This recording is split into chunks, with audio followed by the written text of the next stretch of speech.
Chicos e chicas, bem-vindos à classe de espanhol de hoje, professora Lida Jane, aqui com vocês no canal 10.2 na TV Educação, no hashtag Fique em Casa Aprendendo. Pegue seu caderno, pegue sua caneta, pegue uma água, põe aí do lado, senta, que lá vem história. Hoje tem coisa bacana para vocês, principalmente para quem vai fazer o Enem. Nós vamos falar hoje sobre dicas para a prova do Enem.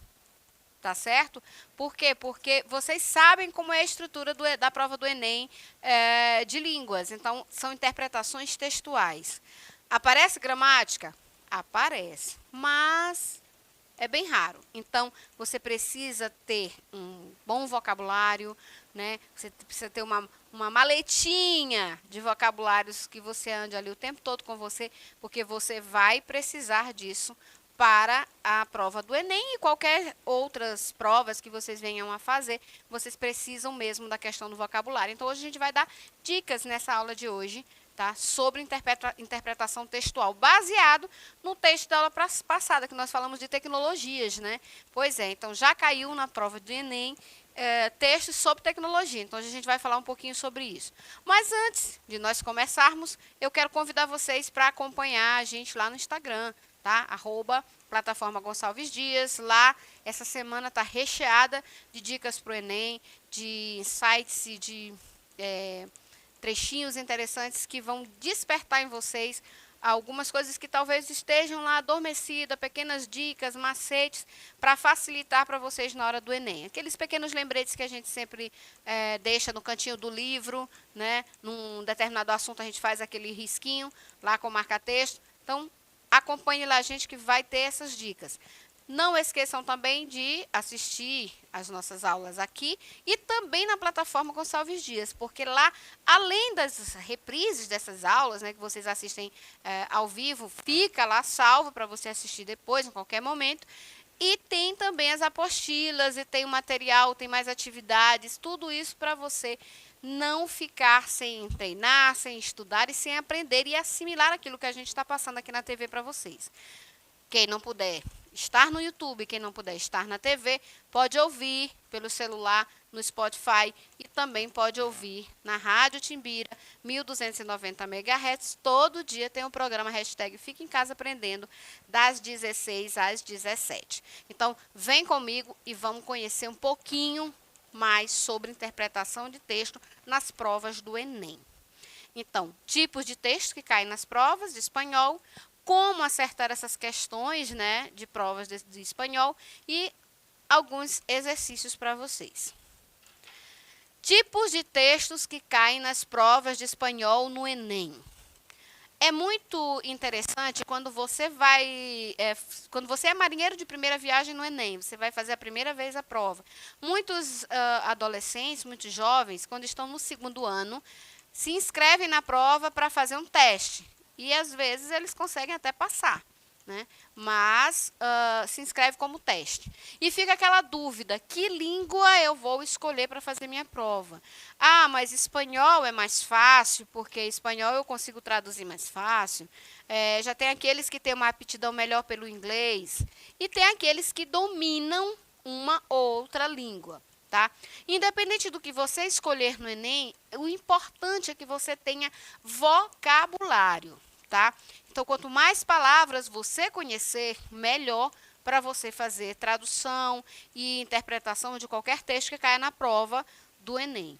Tá? Então, na prova de espanhol do Enem, os gêneros mais comuns que costumam aparecer são textos jornalísticos informativos, tirinhas e charges, principalmente da Matilda, tá? Textos publicitários, textos literários, certo? E letras de música, exatamente, letras de música. Não fica muito diferente da língua portuguesa na questão de tipologia textual, tá? Que aparece no Enem. Só que o português, ele usa muito mais a questão de textos jornalísticos, informativos, tirinhas e charges. Já a prova de espanhol, ela mescla um pouquinho mais. Como acertar essas questões das provas de espanhol? Então, a primeira coisa, nós tivemos um aulão no mês de junho, ao vivo, onde nós colocamos essas dicas para vocês. Eu estou aqui reforçando novamente. Então, pratique a interpretação de texto. Professora, eu não tenho livro de espanhol. No meu livro de espanhol da escola, ele tem textos muito extensos. Eu não consigo entender, eu não consigo fazer uma interpretação textual. Se você tem acesso à internet, você tem uma facilidade muito grande, uma ferramenta enorme. Porque basta você colocar lá no Google interpretação textual, textos para interpretação textual de espanhol, que vai aparecer lá um monte de páginas com vários textos. Como se trata de uma prova de Enem, você também pode buscar as questões dos Enems anteriores para que você faça esse treino. Porque, além de ter o texto e a atividade, tem também o gabarito. Então, você não vai pescar lá no gabarito antes, tá? Isso é como fazer palavras cruzadas, sabendo que lá no final do livro de palavras cruzadas tem as respostas. Aí você vai, tenta, não consegue, você corre lá atrás. Não conseguiu? Passa para outro texto, relaxa a cabeça, volta no texto anterior de novo e tenta fazer. Por quê? Você conhecendo fazendo várias leituras, você vai aumentar o teu vocabulário e às vezes um texto acaba ajudando no outro, tá? Uma outra dica, ainda na questão de interpretação de texto, não traduza nada ao pé da letra. A gente sempre diz isso para inglês e para espanhol também é válido, tá?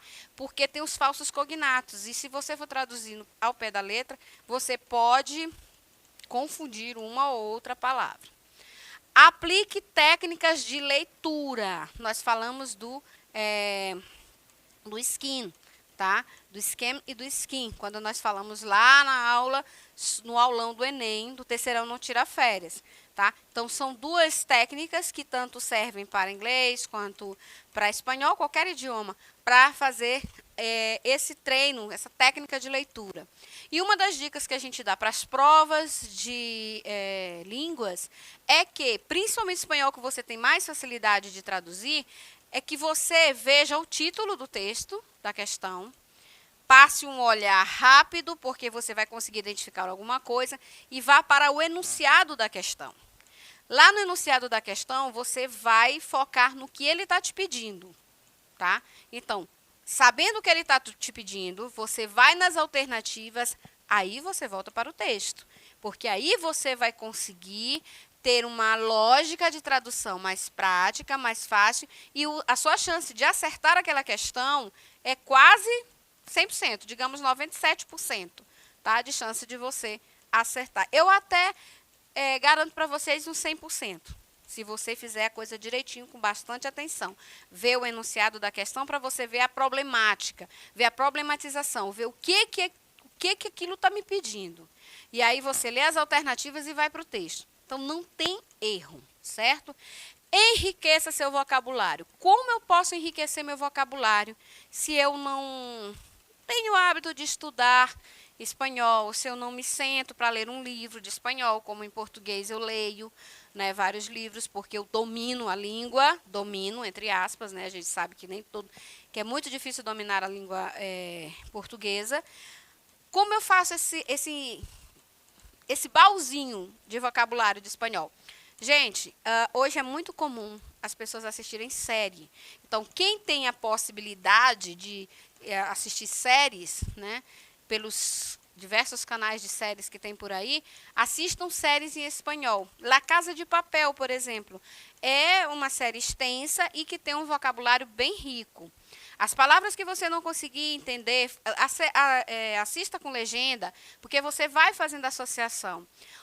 Para aqueles que têm um pouquinho de conhecimento a mais de espanhol, assistam sem a legenda, porque além de vocês ouvirem, trabalhar a audição, né, dessas palavras, vocês também vão detectar aquela que vocês não sabem o significado. Aí você vai lá, anota no caderno e corre lá no dicionário e faz a tradução, para que você tenha conhecimento dessas palavras, tá? Dessa tradução. Essa é uma forma de você enriquecer seu vocabulário. Uma outra forma, através de séries, tá? E eu posso indicar várias aqui para vocês interessantes, né? La Rainha Flow é muito boa, porque fala de música, é alegre, dançante, tem jovens. né? E por aí vai. La Esclava Blanca também é muito boa, fala da questão da escravatura, muito interessante. La Cocineira de Castamar, que é recente também, muito boa, também tem E ela é legal porque ela fala, inclusive, de uma escritora, né, de uma cozinheira que se transforma em escritora. Então, tem um vocabulário bem extenso. E além de ser uma história belíssima, uma história de amor belíssima. Bem, uma outra forma de você adquirir um bom vocabulário e guardar lá naquele baúzinho de palavras, mais palavras, é música.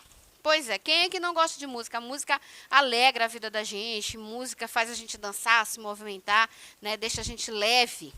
Então, tem muita música. Agora, calma e cuidado com as músicas que vocês escolhem. Tá? Tem música que não tem muito contexto, que não tem muitas palavras interessantes, mas tem muita música boa. Eu sei que a juventude gosta muito de Anitta. Anitta tem álbuns que são em espanhol, né? Tem o cantor Henrique Iglesias também. Apesar de parecer bem antigo, mas tem o Julio Iglesias também, né? Que os pais de vocês, avós de vocês escutam.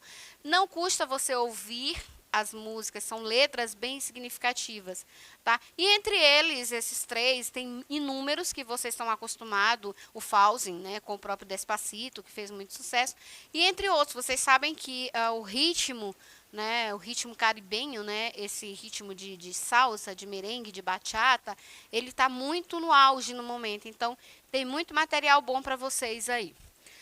Além disso, quem tem a possibilidade e gosta de literatura, pode pesquisar poesias, né, poemas dos escritores espanhóis. Isso está disponível também na internet.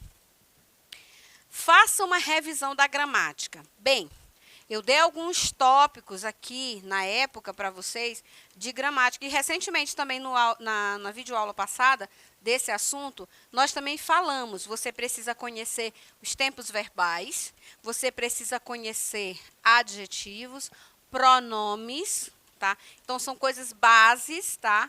Que você precisa conhecer. Você não pode perder a próxima aula que fala sobre verbos, verbos mais utilizados em espanhol, porque isso vai ajudar bastante você, né, na tua prova. Tenha cuidado com os falsos amigos. Quem é que gosta de ter falsos amigos? Ninguém, não é isso? E de vez em quando a gente se descobre meio enrolado nesses nossos falsos amigos. Assim acontece com a língua. Tá? Então, eu tenho os falsos cognatos, que tem em inglês, também tem em espanhol, que eles são chamados de falsos cognatos ou então falsos amigos. São palavras que significam, são os heterossemânticos, quem vai buscar lá na plataforma, são os heterossemânticos, heterogenéricos, tá? Tá lá esses temas de aula. Então, são palavras que são iguais na pronúncia, tanto em português quanto em espanhol, porém são diferentes de significado.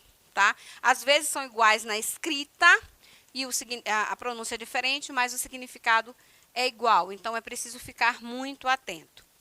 Fique por dentro das atualidades. Tá? Isso aqui não é só para quem vai fazer a prova de línguas, a prova de espanhol. Porque muitas vezes pode cair lá na prova de português, na prova de redação, né, como tema de redação, na prova de geografia, de história, temas que são atuais, que são voltados para os países hispanohablantes, né?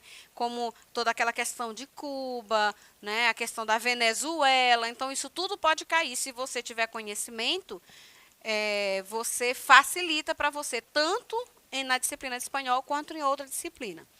Treine com as provas anteriores, eu já falei para vocês bem aqui na questão da interpretação de texto. Então, essas provas do Enem, gente, todas elas ficam disponíveis na internet. Para você baixar, não precisa pagar nenhum tipo de aplicativo, nem de plataforma para baixar. Tá?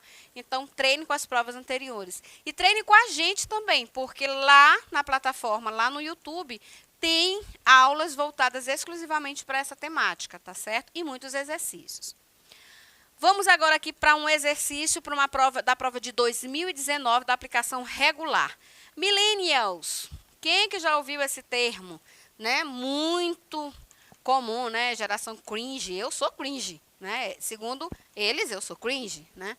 Então, así es la generación que ya não recuerda como el mundo sem internet. Então, assim é a geração que já não recorda como era o mundo sem internet.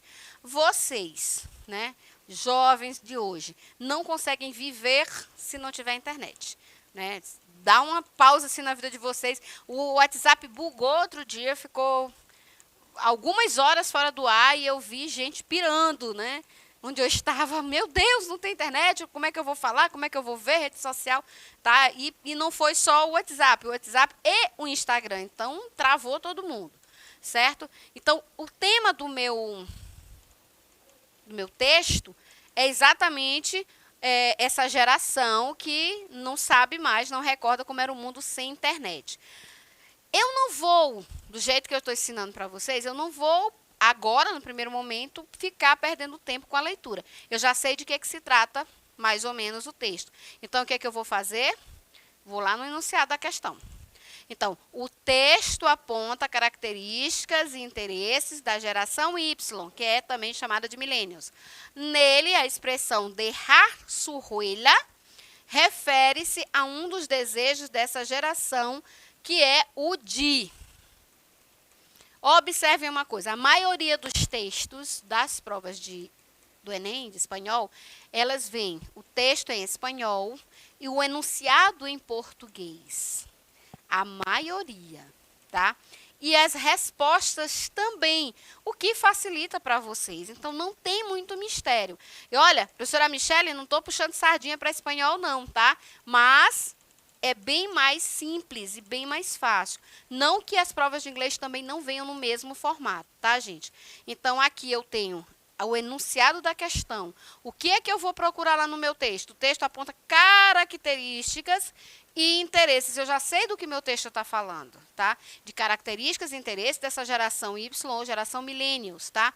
Nele, a expressão, essa expressão aqui, dejar su huella, eu vou procurar lá no texto essa expressão e ver em que contexto ela está. Eu vou precisar traduzir o texto todinho para responder essa questão? Não necessariamente. É isso que eu quero dizer para vocês, que a gente não precisa, muitas vezes, traduzir o texto inteiro. Todo mundo sabe que as provas de Enem, os textos são extensos e que você cansa. Às vezes você está lá no terceiro parágrafo e você já esqueceu o que você leu lá no primeiro, tá? Então, eu já sei que o texto fala de características e interesses, eu já sei qual é a expressão que eu preciso procurar e agora o que ele me pede?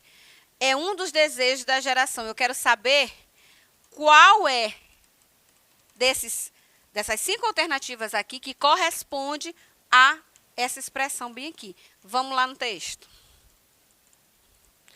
Alguns chamam, já vou falando em português, tá? Alguns chamam essa geração Y, outros de milênios, né? Geração milênios. Geração do milênio ou hecho boomers, não tem tradução. Nasceram e cresceram em uma era de desenvolvimento rápido, tá? Numa época de desenvolvimento rápido, das novas tecnologias. E quase não se recordam como era o mundo sem internet. São idealistas, impacientes e estão bem preparados academicamente. Quem usa a internet a seu favor está sempre preparado academicamente. Muitos deles têm tido a oportunidade de viajar pelo mundo, numa idade que já se pode fazer isso, na idade de estudar, oportunidade de estudar nas melhores universidades e de trabalhar em empresas multinacionais estrangeiras.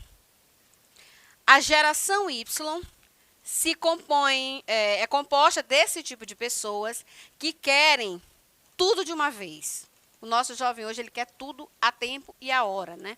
Não estão dispostos a suportar um trabalho desinteressante, um trabalho que não desperte interesse e um trabalho rotineiro, tá? Não querem deixar as coisas boas para depois. Olha aqui um falso cognato, luego. Luego parece que é uma coisa logo, rápido, né? Próximo, para agora. Não, é depois, né? Para luego. Por conta do contexto, que fique bem claro, tá? O que eles querem é deixar sua marca na história, viver uma vida interessante, fazer parte de algo grande, crescer e desenvolver-se, mudar o mundo que os rodeia e não só ganhar dinheiro. E agora? Se huela na história. Se eu souber deixar sua huela em la história. Se eu souber a tradução de huela, perfeito. Eu mato na hora. Mas se eu vier pelo contexto aqui, eu quero deixar o quê? Fazer a diferença no mundo. Eu quero deixar marcas. Eles querem fazer a diferença. Então, fica a dica. Por hoje é só. Segue a gente lá. Hasta luego.